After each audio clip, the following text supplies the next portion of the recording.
हा व्हिडिओ बघितल्यानंतर स्वामींच्याकडे बघायची दृष्टी चेंज होईल.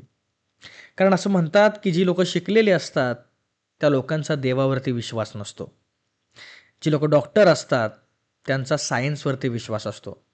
पण आजचा हा जो डॉक्टर स्वाती कडू यांचा जो अनुभव आहे, तो खरंच ऐकल्यानंतर किंवा बघितल्यानंतर तुमच्या मनामध्ये एवढी पॉझिटिव्ह एनर्जी भरेल, की सध्या तुम्ही ज्या संकटामध्ये अडकला असाल, त्या संकटातून बाहेर येण्यासाठी तुम्हाला मार्ग मिळत नसेल, त्या संकटातून नक्कीच तुम्ही बाहेर पडण्याचा एक निर्णय नक्की घ्याल.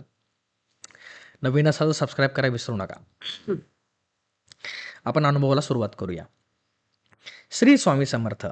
माझं नाव डॉक्टर स्वाती कडू आहे.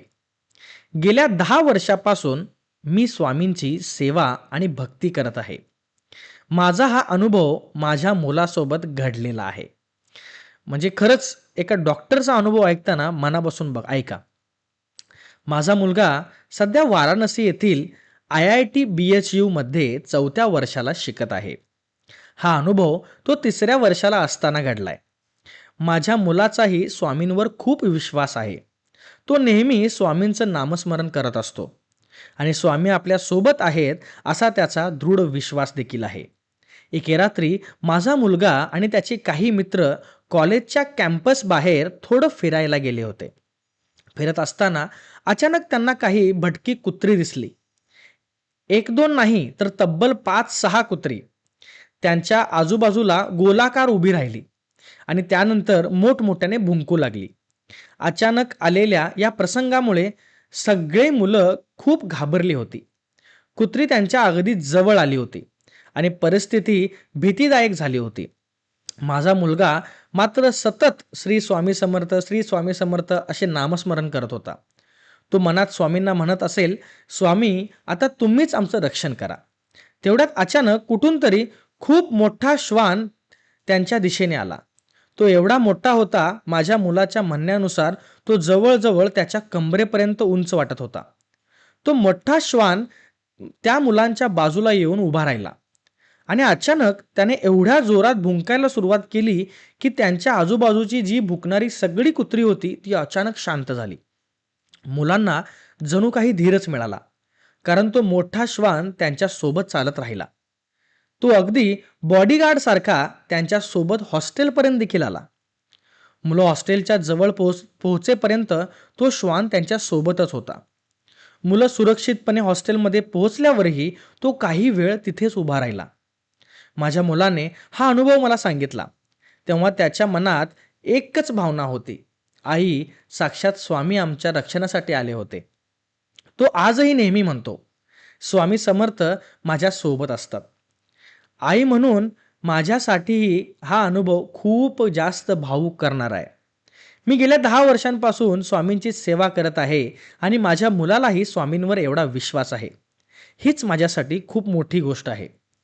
माझा विश्वास आहे, की भक्त मनापासून स्वामींचं नामस्मरण करत असेल ना, तर संकटाच्या वेळी त्याला स्वामींचा आधार हा नक्कीच जाणवतो. श्री स्वामी समर्थ.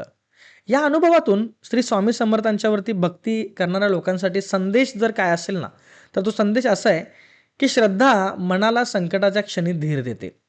म्हणजे जो श्वान, श्वान म्हणजे कुत्रं किंवा ते जे तिथं त्यांच्या मदतीसाठी आलं होतं, ते कुठून आलं होतं, काय आलं होतं माहीत नाही. बरं, एका साईडला दुसरी जी कुत्री होती, ती यांच्यावरती भुकत होती किंवा असा अजून एक अनुभव 1-2 दिवसाआधी देखील आला होता. त्यामध्ये देखील एक काकूंनी त्यांची मदत केली होती. पण हा अनुभव डॉक्टर स्वाती कडू यांचा अनुभव हा महत्त्वाचा का वाटतो? कारण मनापासून विचार करा, एवढी कुत्री साईडनं जर गोल उभं आहेत, मुलांचा चावा घेण्यासाठी उभं आहेत आणि दुसरं एक कुत्रं येतं, जे की त्यांच्यासोबत या मुलांच्यावरती पण हमला करू शकत होतं. पण तरी देखील ते कुत्रं त्यांच्याबरोबर राहिलं, मुलांच्या बरोबर राहिलं. ते बाकीच्या कुत्र्यांवरती भुंकलं. त्यांना सोडायला त्यांच्या हॉस्टेलपर्यंत गेलं. म्हणजे किती काल्पनिक वाटते गोष्ट कधी-कधी विचार करायला गेल्यानंतर असे रिअल लाईफ गोष्टी घडतात. आता हे डॉक्टर स्वाती कडू यांनी ॲड्रेस पण दिलाय बहुतेक त्यांच्या हॉस्टेलचा वगैरे. पण एवढे रिअल लाईफमध्ये घडणारे इन्सिडन्ट्स, एवढा रिअल गोष्टी आयुष्यामध्ये घडतात. आपण का निगेटिव्ह आहे मग? आपण कुठल्या संकटांना घेऊन बसलोय? आज एवढी शिकली सवरलेली डॉक्टर स्वाती कडू सारखी माणसं किंवा असे अनेक लोक आहेत, जे लोक पॉझिटिव्ह एनर्जी जपतात. देवधर्म करणे किंवा श्री स्वामी समर्थांच्यावरती विश्वास ठेवण्याचा अर्थ असा नाही आहे की ते बुवाबाजी करणे किंवा खोट्या गोष्टींच्यावरती विश्वास ठेवणे. याच्यामध्ये आपण काय इन्व्हेस्ट करतो? मनाला पॉझिटिव्ह करतो. आपल्या मागे कित्येकदा असं होतं की आपण एकटे पडल्यामुळे सगळं आयुष्य खराब होतं.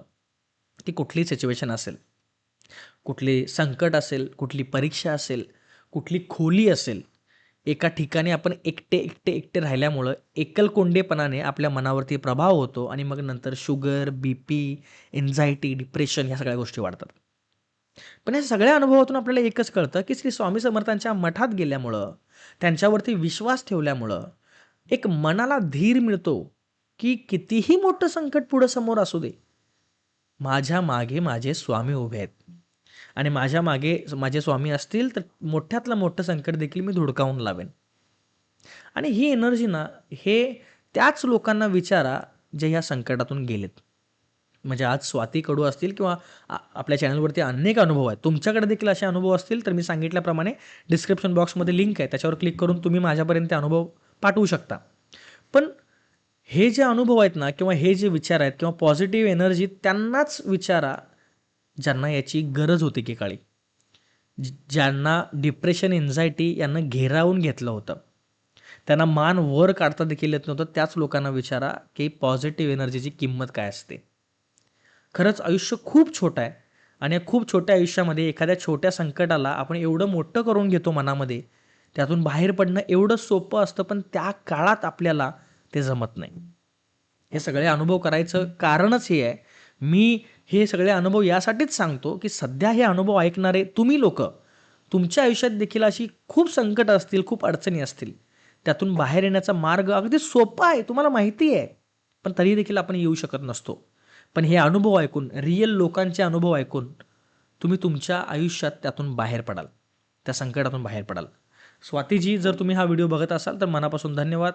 खूप जास्त छान वाटला आजचा हा अनुभव ऐकून. बाकी बघणाऱ्या लोकांना मी एवढंच सांगेल की तुमच्याकडे देखील अनुभव असेल तर आमच्यापर्यंत पाठवा. नवीन असाल तर सबस्क्राईब करायला विसरू नका. आपण भेटू पुढच्या व्हिडिओमध्ये. तोपर्यंत जय श्री स्वामी समर्थ.